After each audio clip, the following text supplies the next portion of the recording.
So, I mean, there is an idea that there's several ideas that you speak about in the Nordic ideology, and like I don't know if this lights you up or not, but this is kind of interesting to me because I see it in my daily conversations, and this is like the concept of freedom, like how people think about freedom, and for some reason, it's like at least this is like in my interactions and my conversations, people have this very like libertarian kind of idea of freedom, like it's associated with financial freedom. Yeah. Like let me run my business, let me make my money, keep the state and the government off my back, and like you know, to me that always like it felt simplistic. And then after reading your book and just seeing you speak about these things too, um, I'm just wondering like if you could speak on that, like the limitations of the individualistic view of freedom and like why true freedom is actually a collective good. Why, like, the interconnect, like how people ignore the interconnectivity of us and how it's not,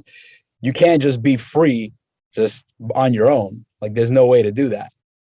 Well, obviously, we have in the political spectrum, we have like two different ideas of freedom. You have mentioned the libertarian, just like keep the state out of my business, and then you can have like the left leaning that, okay, how can I be free, if I'm poor and I don't have any freedom to do anything in life, and both are like valid. Yeah, that obviously, if you don't have a lot of resources, then you are forced to do certain things in order to survive, and your life will be just about survival. And where's the freedom blowing in your hair there? What we would like to do is also to turn the gaze inwards, because there's sides inside of us that are holding us back. Yeah, like would it be nice to be free of your inner demons,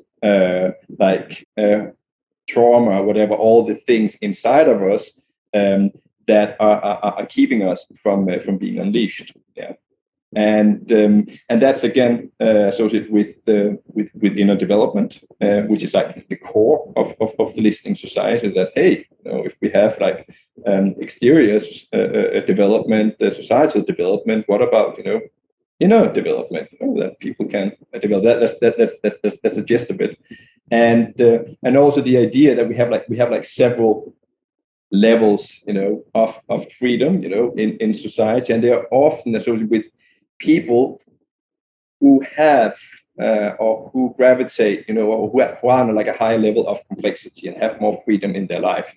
People who are able to craft their surroundings like clay. They have the freedom like to play with the world around them. And they are not like hold back by conventions or material conditions and so on. Now I completely forgot what the question was. We were talking about freedom. I guess that's what freedom is, not be bogged down by the past. Yeah, and just be here in this moment.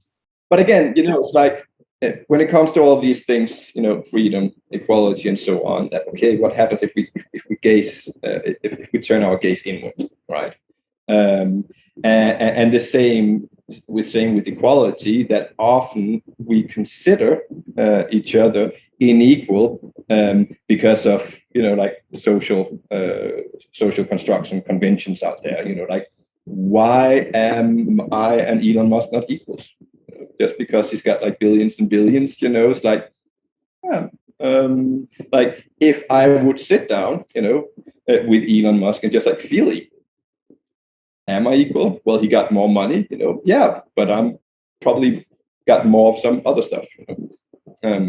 So it's also that if we could like redefine, but also make it like change the games of life. We're talking about game change, so that these things don't matter as much. Yeah, that because there's always going to be some people have more money, who got more like success. But what if we could, create more like if we go back like to the Viking era, that there was like the games were like very crude, and there was like one way to get success, and that was like to kill your neighbors and take slaves, and then if you lost in the games, to say like you lost your life.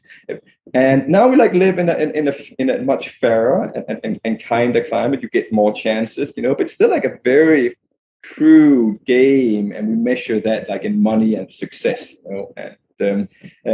what if we created a game where you could have like more roles, and if we could also, we need to think about both inner and outer also, if we could create like a social structure so that you got more chances, so that the price of losing in the games of daily lives they weren't so severe. You got more chances, and it wouldn't take so much a toll on you, and it wouldn't be so important if you were a loser or a winner, if you understand what I mean. Yeah, wouldn't that give you more freedom? Yeah, it's like, okay, by your definition or by the definition of the past, I would be a loser, but we've just redefined the whole game, and suddenly I'm not. Yeah, okay, there might be like a hole in my roof. I live here with street dogs, and I don't have a lot of money in my bank account. But you know what? I feel good about myself. I like me. Other people also like me. And I have status, because I'm Emil, the cool guy who lives in the hut in the jungle with the street dogs. We like him. He might be a loser by some obsolete definition, but we have rendered that definition obsolete, and now we have other definitions, and you can be okay about yourself. Because I think about it, when we talk about equality in like Western, so like I know that right now a lot of people like they can't even pay their gas bills, but like often, it's more a matter of hurt pride that being like at the bottom of the hierarchy, of not being worth so much, because I think about, okay, so rich people, they have more ridiculous stuff that's like rich. Then you're up in the hierarchy, like you have a Bentley and bling bling and all those kind of things, and it's just like doesn't add much like practical value in your everyday life, right? But like you have that Bentley, and that gold chain, and because then people will see you as having, more value. So it's all like these little stupid games we monkey brain humans play with each other, that if we could redefine those games, in order for us to experience more freedom and more equality with each other. And I believe that we are not going to improve much upon those games if we are going to fixate, on the economical game solely. Yeah. Because then, okay, as a socialist, you would just like take more money from the rich and then you redistribute, but like the stat hierarchy of status will still be there, right? Of course, you should still tax the rich so we can get free healthcare and education. That's not what I'm saying. Just saying.